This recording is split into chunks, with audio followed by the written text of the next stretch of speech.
नमस्कार दोस्तों, NP education YouTube channel पर आपका स्वागत है।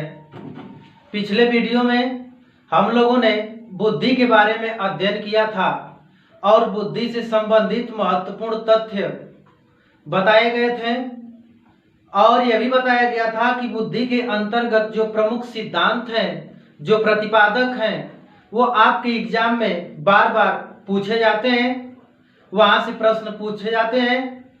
तो हम लोगों ने बुद्धि के सिद्धांत के अंतर्गत बुद्धि का एक कारक सिद्धांत का अध्ययन किया, जिसको एक खंड का सिद्धांत के नाम से भी जाना जाता है, निरंकुशवादी सिद्धांत के नाम से भी जाना जाता है। और प्रतिपादक कर्ता कौन माने जाते हैं? तो कौन माने जाते हैं? बीने महोदय माने जाते हैं। समर्थन लोग किए थे स्टर्न, टर्मन और एबिंगास। दूसरा जो प्रकार बुद्धि का सिद्धांत दिया गया था, द्विकारक सिद्धांत। बुद्धि का द्विकारक सिद्धांत, जिसको द्विखंड सिद्धांत भी कहा जाता है, उसके प्रतिपादक कौन माने जाते हैं? तो चार्ल्स स्पीयरमैन महोदय माने जाते हैं। और तीसरा सिद्धांत हम लोगों ने अध्ययन किया था, बुद्धि का बहुआयामी सिद्धांत या बहुबुद्धि का सिद्धांत। और प्रतिपादक कर्ता बताया गया था कि प्रतिपादक कौन है? तो हार्वर्ड गार्डनर महोदय हैं। कौन है? हार्वर्ड गार्डनर महोदय हैं।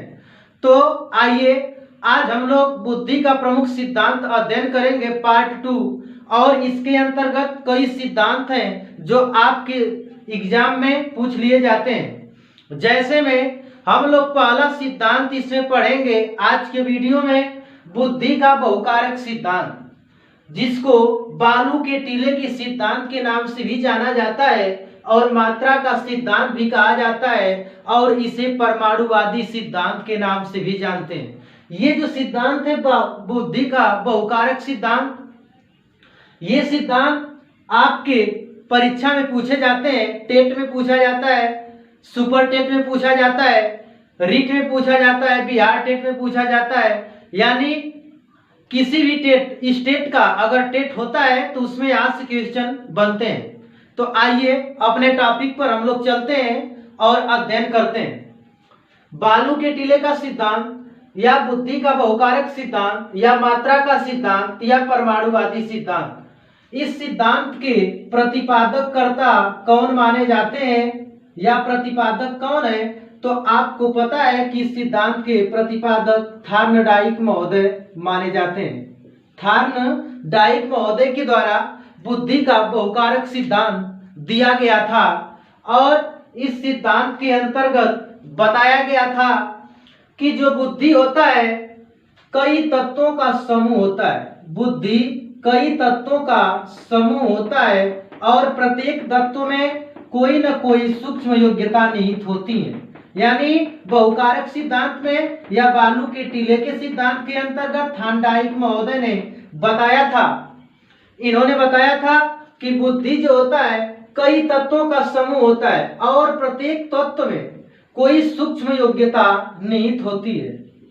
सूक्ष्म योग्यता निहित होती है, ठीक है ना। बुद्धि जो होता है कई तत्वों का समूह होता है और प्रत्येक तत्व में कोई सूक्ष्म योग्यता निहित होती है। और जी अर्थात हम कह सकते हैं कि सामान्य कारक नाम की या सामान्य बुद्धि नाम की कोई चीज नहीं पाई जाती है, ठीक है ना। सामान्य बुद्धि नाम की कोई चीज नहीं पाई जाती है, बल्कि विशिष्ट योग्यताओं की प्रधानता होती है, ठीक है ना। बल्कि क्या पाए जाते हैं? तो विशिष्ट योग्यताएं पाई जाती हैं, विशिष्ट मानसिक योग्यताएं पाई जाती हैं। यानी आप यह कह सकते हैं कि बुद्धि कई तत्वों का समूह होता है और प्रत्येक तत्व में कोई सूक्ष्म योग्यता निहित होती है, अर्थात सामान्य बुद्धि नाम की कोई चीज नहीं पाई जाती। यानी कहने का मतलब यह है कि जी फैक्टर नहीं पाया जाता, बल्कि क्या पाया जाता है? तो केवल यस फैक्टर पाया जाता है, अर्थात विशिष्ट मानसिक योग्यताएं पाई जाती हैं। और यह विशिष्ट मानसिक योग्यताएं अर्थात यस फैक्टर जो होता है, यह व्यक्ति के कार्यों को संपादित करता है। व्यक्ति के कार्यों को क्या करता है? संपादित करता है।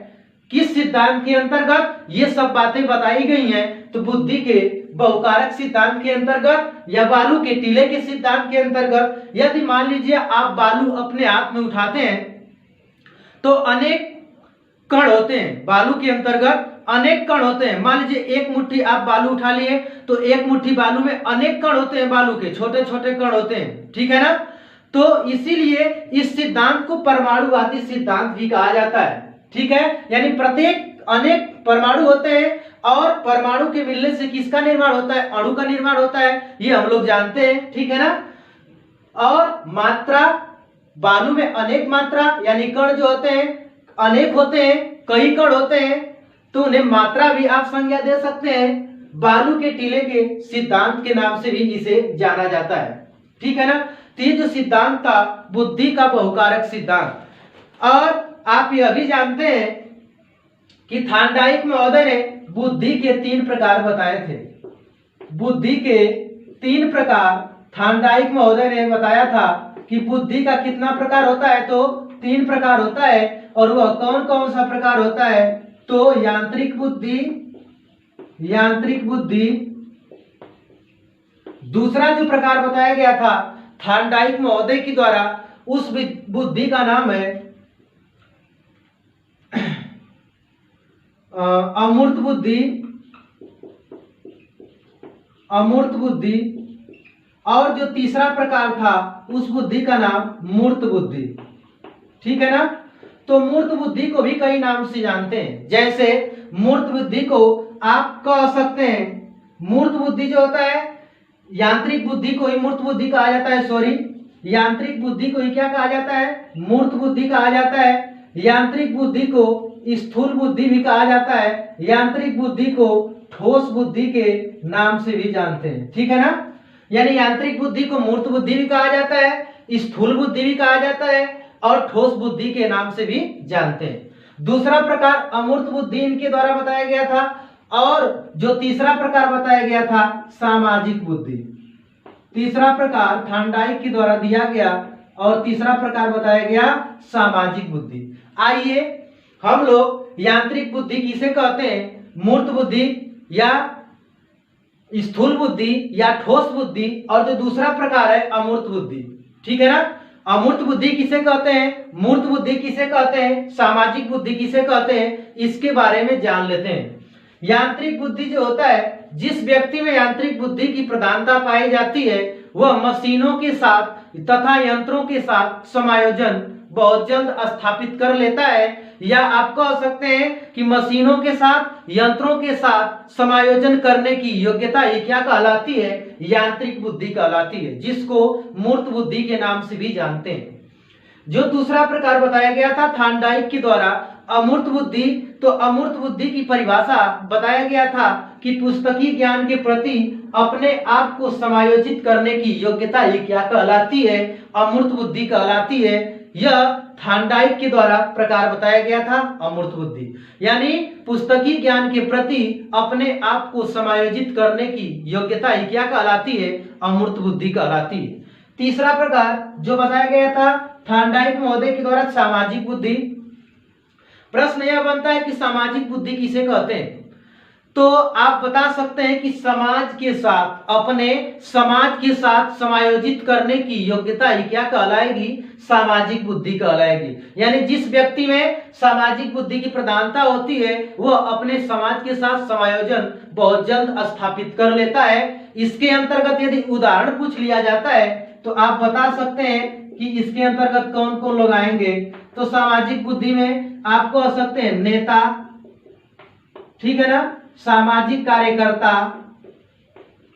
सामाजिक कार्यकर्ता, ये लोग सामाजिक बुद्धि इन लोगों में पाई जाती है, प्रधानता होती है। अमूर्त बुद्धि, अमूर्त बुद्धि आप बता सकते हैं वैज्ञानिकों में पाई जाती है।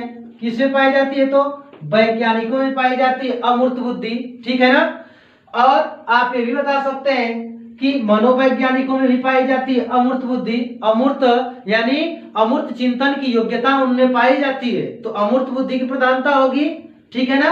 और साधारण परिभाषा आपको बताया गया है कि पुस्तकीय ज्ञान के प्रति अपने आप को समायोजित करने की योग्यता जो होती है क्या कहलाती है, अमूर्त बुद्धि कहलाती है। और अमूर्त बुद्धि को एक और नाम से जानते हैं, सैद्धांतिक बुद्धि भी इसे कहा जाता है। सैद्धांतिक बुद्धि के नाम से भी अमूर्त बुद्धि को जाना जाता है। और यांत्रिक बुद्धि की परिभाषा बताया गया है, इसके अंतर्गत कौन कौन लोग आएंगे, तो जैसे में आप बता सकते हैं इंजीनियर,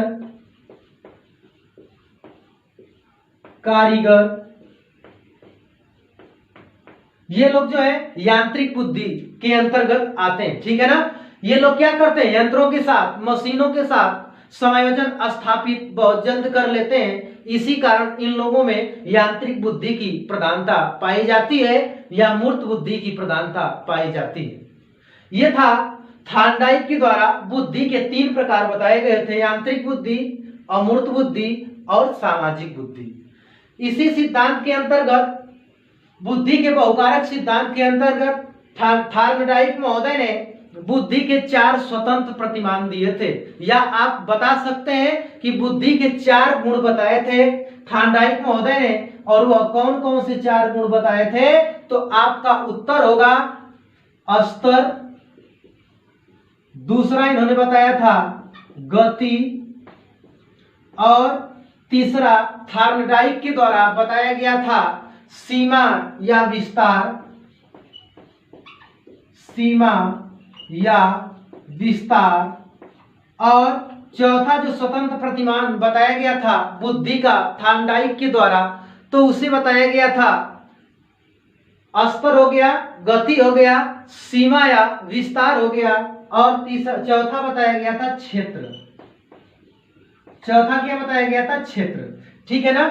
यानी थॉर्नडाइक महोदय ने बुद्धि के 4 स्वतंत्र प्रतिमान दिए थे, और 4 स्वतंत्र प्रतिमान क्या क्या बताए थे, तो इन्होंने बताया था स्तर, गति, क्षेत्र, सीमा या विस्तार। ठीक है ना।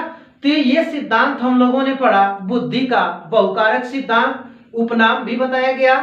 तो आपके एग्जाम में डायरेक्टली उपनाम भी पूछे जा सकते हैं बहुकारक सिद्धांत का, या बहुकारक सिद्धांत को किन किन नामों से जाना जाता है, या बहुकारक सिद्धांत को और किस नाम से जाना जाता है। 4 ऑप्शन दे सकता है, पूछ सकता है कि बहुकारक सिद्धांत को अन्य नाम से जाना जाता है। पहला ऑप्शन द्विकारक सिद्धांत, दूसरा ऑप्शन एक कारक सिद्धांत, तीसरा ऑप्शन त्रिकारक सिद्धांत, चौथा ऑप्शन बालू के टीले का सिद्धांत। तो आपका उत्तर होगा कि बालू के टीले के सिद्धांत के नाम से बुद्धि के बहुकारक सिद्धांत को जाना जाता है। तो यह था आपका बुद्धि का बहुकारक सिद्धांत, जो थॉर्नडाइक महोदय के द्वारा दिया गया था। इसके बाद हम लोग पढ़ेंगे बुद्धि का समूह कारक सिद्धांत, बुद्धि का समूह कारक सिद्धांत। ठीक है ना। तो बुद्धि का जो समूह कारक सिद्धांत दिया गया था, इसके बारे में आप अवगत होंगे या पहले से भी पढ़े होंगे। ठीक है ना। प्रतिपादक कर्ता कौन माने जाते हैं बुद्धि के समूह कारक सिद्धांत को, और बुद्धि के समूह कारक सिद्धांत को कितने नामों से जाना जाता है, यह भी आपको बताया जाएगा। ठीक है ना। तो अगला हम लोगों का सिद्धांत रहेगा बुद्धि का समूह कारक सिद्धांत। ठीक है ना। बुद्धि का समूह कारक सिद्धांत को बुद्धि का समूह खंड सिद्धांत के नाम से भी जाना जाता है। समूह कारक सिद्धांत के नाम से भी जाना जाता है, या समूह खंड के सिद्धांत से भी नाम से जाना जाता है, या आप ये भी कह सकते हैं खंड विश्लेषण सिद्धांत के नाम से भी जाना जाता है। खंड विश्लेषण सिद्धांत के नाम से भी जाना जाता है। ठीक है ना। यानी हम लोग जो पढ़ेंगे बुद्धि का ये सिद्धांत है समूह कारक सिद्धांत या खंड विश्लेषण सिद्धांत। इस सिद्धांत के अंतर्गत या इस सिद्धांत का जो प्रतिपादक कर्ता माने जाते हैं, उनका नाम था लुईस थर्स्टन महोदय। लुईस थर्स्टन के द्वारा यह सिद्धांत दिया गया था, खंड विश्लेषण का सिद्धांत या बुद्धि का समूह कारक सिद्धांत। इन्होंने इस सिद्धांत के अंतर्गत बताया था कि बुद्धि समूह के रूप में पाई जाती है, बुद्धि समूह के रूप में पाई जाती है, और इसमें न तो सामान्य मानसिक योग्यता पाई जाती है और न ही विशिष्ट मानसिक योग्यता पाई जाती है। कहने का मतलब है यह है कि इसमें न तो जी फैक्टर पाया जाता है और न ही यस फैक्टर पाया जाता है, परंतु इसमें इन्होंने बताया था कि समूह कारक सिद्धांत या खंड विश्लेषण सिद्धांत जो होता है 7 प्राथमिक कारकों से मिलकर बना होता है। 7 प्राथमिक कारकों से या कारक से मिलकर यह सिद्धांत बना हुआ है। और 7 प्राथमिक कारक कौन कौन से हैं तो आप बता सकते हैं। शाब्दिक कारक पहला बताया गया, शाब्दिक कारक जिसको इंग्लिश में आप बता सकते हैं वर्बल फैक्टर, वर्बल फैक्टर। दूसरा प्रकार इनके द्वारा इस सिद्धांत में बताया गया था आंकिक कारक, जिसको आप कह सकते हैं न्यूमेरिकल फैक्टर, आंकिक कारक।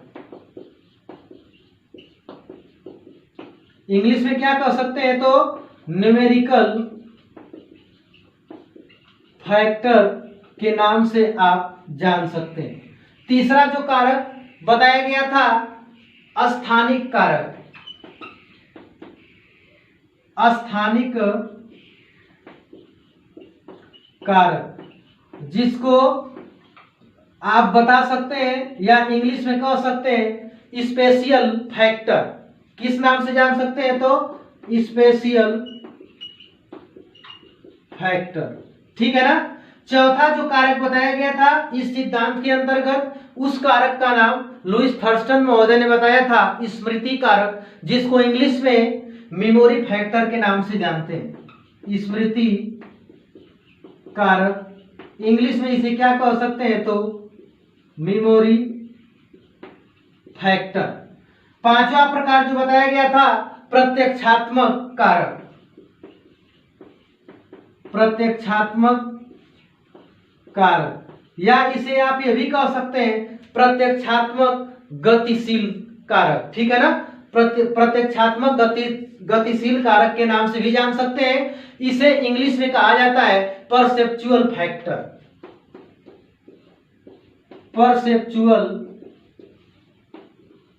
फैक्टर के नाम से आप इसे इंग्लिश में जान सकते हैं। छठवां जो कारक बताया गया था इस सिद्धांत के अंतर्गत शब्द प्रवाह कारक, शब्द प्रवाह कारक, शब्द प्रवाह कारक छठवां प्रकार बताया गया था। और सातवां प्रकार यह बताया गया था कि तार्किक कारक। सातवां प्रकार क्या बताया गया है तो तार्किक कारक, तार्किक कारक। यानी हम लोगों ने इस सिद्धांत के अंतर्गत यही देखा कि बुद्धि जो होता है कई या समूह के रूप में पाया जाता है। इस सिद्धांत में लुईस थर्स्टन महोदय ने बताया कि बुद्धि समूह के रूप में पाया जाता है और इसमें न तो जी फैक्टर पाया जाता है और न यस फैक्टर पाया जाता है, परंतु यह जो होता है 7 प्राथमिक कारकों से मिलकर बना होता है। और वह 7 प्राथमिक कारक कौन कौन से होते हैं तो शाब्दिक कारक जिसको इंग्लिश में वर्बल फैक्टर के नाम से जानते हैं, और आंकिक कारक दूसरा न्यूमेरिकल फैक्टर, तीसरा स्थानिक कारक जिसको स्पेशियल फैक्टर के नाम से, स्मृति कारक जिसको मेमोरी फैक्टर के नाम से जानते हैं, प्रत्यक्षात्मक कारक जिसको परसेप्चुअल फैक्टर के नाम से जानते हैं, शब्द प्रवाह कारक, इसे अंग्रेजी में अगर आप जानना चाहेंगे तो कह सकते हैं वर्ड इन्फ्लुएंसी, वर्ड फ्लुएंसी फैक्टर, ठीक है ना। और सातवां कारक जो है तार्किक कारक, इसे आप इंग्लिश में क्या कह सकते हैं रीजनिंग फैक्टर कह सकते हैं, रीजनिंग फैक्टर। तो आइए हम लोग जानने का प्रयास करते हैं कि तार्किक कारक किसे कहते हैं, आंकिक कारक किसे कहते हैं, शाब्दिक कारक किसे कहते हैं, स्मृति कारक किसे कहते हैं, प्रत्यक्षात्मक कारक किसे कहते हैं, ठीक है ना, शब्द प्रवाह कारक किसे कहते हैं। तो जानने का प्रयास करते हैं इन सब बिंदुओं के बारे में। शाब्दिक कारक जिस व्यक्ति में शब्द को पहचानने की क्षमता होती है या शब्द को पहचानने की क्षमता होती है या योग्यता होती है, उस व्यक्ति में किस कारक की प्रधानता पाई जाती है तो शाब्दिक कारक की प्रधानता पाई जाती है। जो दूसरा प्रकार बताया गया आंकिक कारक, लुईस थर्स्टन महोदय ने बताया था कि अंकों को पहचानने की क्षमता जिस व्यक्ति में पाई जाती है उस व्यक्ति में जो होता है किस कारक की प्रधानता होती है, तो आंकिक कारक की प्रधानता होती है, जिसको न्यूमेरिकल फैक्टर के नाम से जानते हैं। तीसरा प्रकार बताया गया था स्थानिक कारक। चूंकि आप जब हार्वर्ड गार्डनर का बहुआयामी सिद्धांत बताया गया था तो उसमें आप स्थानिक बुद्धि के बारे में पढ़े थे। स्थानिक बुद्धि वही है जो हार्वर्ड गार्डनर में बताया गया था, और वही स्थानिक बुद्धि है, चाहे स्थानिक योग्यता है, चाहे स्थानिक कारक है, जो आपका बुद्धि का समूह कारक सिद्धांत में भी समानता देखने के लिए मिल रहा है। ठीक है ना।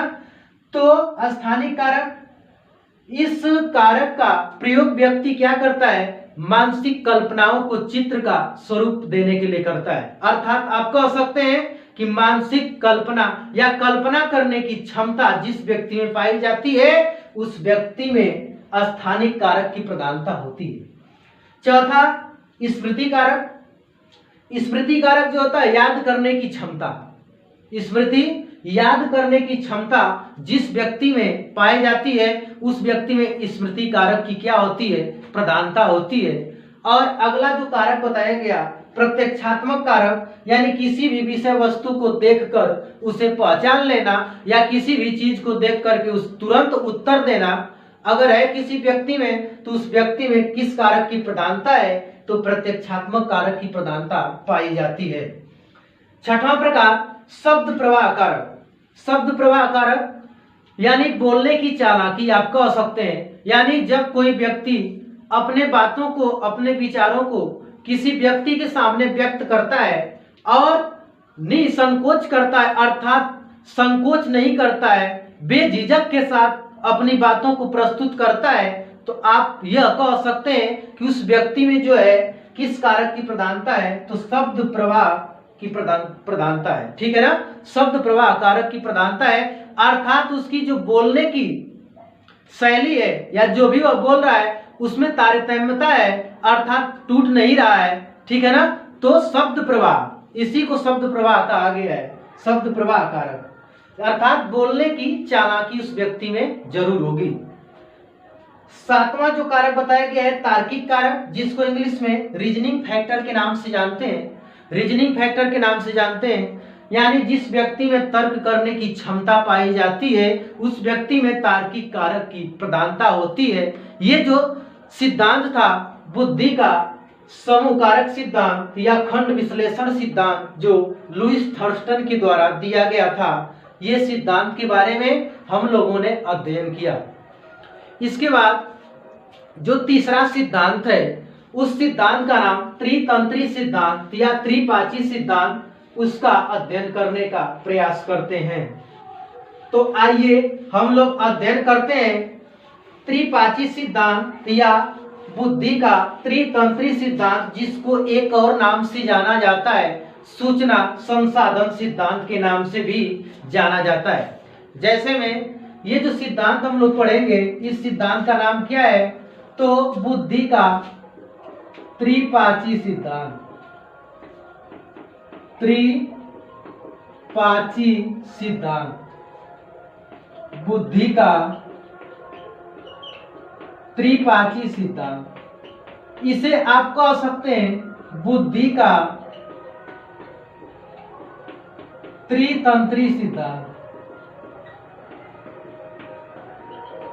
त्रितंत्री सिद्धांत, बुद्धि का त्रितंत्री सिद्धांत के नाम से भी इसे आप जान सकते हैं। एक बात यह भी जानने की आवश्यकता है कि यदि आपसे क्वेश्चन करता है कि बुद्धि का त्रिखंड सिद्धांत किसके द्वारा दिया गया था, तो चार्ल्स स्पीयरमैन महोदय के द्वारा दिया गया था। ठीक है ना। तो आइए बुद्धि का त्रिपाची सिद्धांत या त्रितंत्री सिद्धांत के बारे में अध्ययन करते हैं। इस सिद्धांत का जो प्रतिपादक कर्ता माने जाते हैं या प्रतिपादक किसे माना जाता है, तो रॉबर्ट स्टर्नबर्ग को माना जाता है। रॉबर्ट स्टर्नबर्ग महोदय को माना जाता है कि इन्होंने ही यह सिद्धांत दिया था। इस सिद्धांत के अंतर्गत रॉबर्ट स्टर्नबर्ग ने कहा था कि बुद्धि वह अयोग्यता है जिसके अनुरूप व्यक्ति स्वयं को वातावरण के अनुकूल बनाता है तथा समाज के उद्देश्यों की पूर्ति करने के लिए वातावरण के कुछ घटकों का चयन करता है और उन्हें परिवर्तित करता है। यह स्टेटमेंट दिया गया था रॉबर्ट स्टर्नबर्ग के द्वारा। यानी क्या बताया गया कि बुद्धि वह योग्यता है जिसके अनुरूप व्यक्ति स्वयं को वातावरण के अनुरूप बनाता है तथा समाज के उद्देश्यों की पूर्ति करने के लिए वातावरण के कुछ घटकों का चयन करता है और उन्हें परिवर्तित करता है। यह स्टेटमेंट रॉबर्ट स्टर्नबर्ग के द्वारा दिया गया था। और इन्होंने कहा था कि बुद्धि के त्रितंत्र होते हैं, अर्थात बुद्धि जो होता है 3 प्रकार का होता है। कितने प्रकार का होता है? 3 प्रकार का होता है। और यह बात इन्होंने यानी रॉबर्ट स्टर्नबर्ग महोदय ने अपने पुस्तक में दिए थे बियॉन्ड आईक्यू। इनके पुस्तक का नाम बियॉन्ड आईक्यू। इसी पुस्तक में इन्होंने त्रिपाची सिद्धांत दिया था और बताया था कि बुद्धि के कितने प्रकार होते हैं, तो 3 प्रकार होते हैं। और वह कौन कौन से प्रकार होते हैं, तो इसके बारे में इन्होंने बताया था। पहला प्रकार घटकीय बुद्धि या इसको अवयवी बुद्धि के नाम से भी जानते हैं। इसे आप विश्लेषण बुद्धि के नाम से भी जानते हैं, विश्लेषण बुद्धि के नाम से भी जानते हैं। दूसरा जो प्रकार बताया गया था रॉबर्ट स्टर्नबर्ग के द्वारा आनुभविक बुद्धि,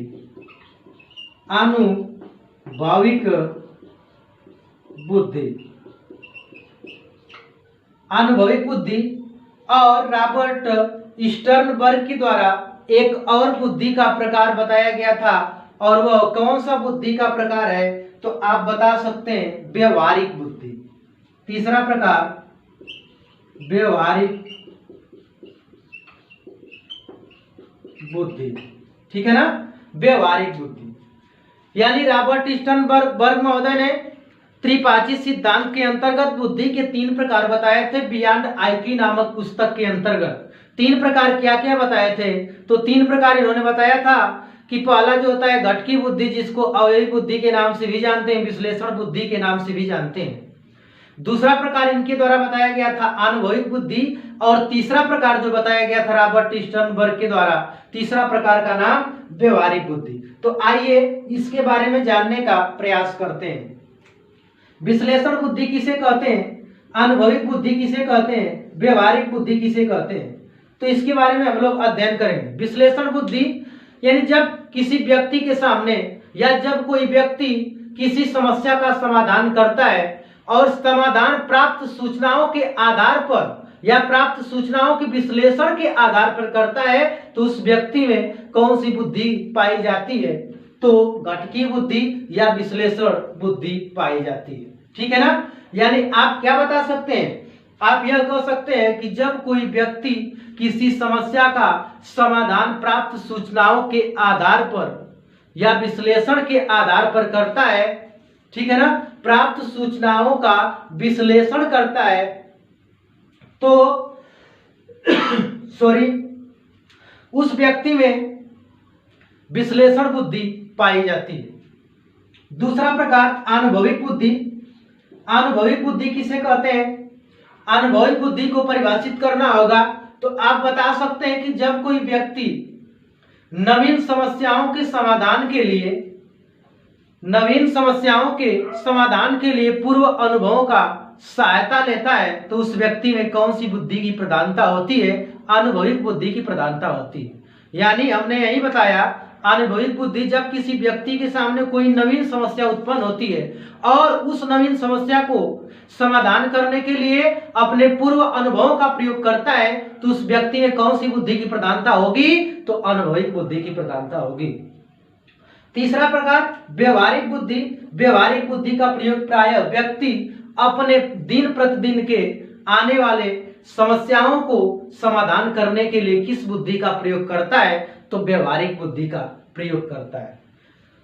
एक बात यह भी याद रखना है कि घटकीय बुद्धि के 3 प्रकार बताए गए, 3 घटक बताए गए, और वह कौन कौन से घटक बताए गए, कौन कौन से घटक बताए गए, कौन कौन से अवयव बताए गए, तो इसके बारे में भी जान लेते हैं। पहला घटक बताया गया था ज्ञानार्जन घटक। ज्ञानार्जन घटक बताया गया था। दूसरा प्रकार जो रॉबर्ट स्टर्नबर्ग के द्वारा बताया गया था, जिसको आप कह सकते हैं निष्पादन घटक। निष्पादन घटक। तीसरा जो प्रकार इनके द्वारा बताया गया था वह घटक था उच्च घटक। उच्च घटक, ठीक है ना। तो ये हम लोग सिद्धांत जो पढ़े बुद्धि का त्रिपाची सिद्धांत या बुद्धि का त्रितंत्री सिद्धांत, प्रतिपादक कौन है तो रॉबर्ट स्टर्नबर्ग महोदय। इस सिद्धांत के बारे में आज हम लोगों ने अध्ययन किया। तो आप लोग ऐसे ही लगातार वीडियो पाने के लिए निरंतर बने रहें। धन्यवाद।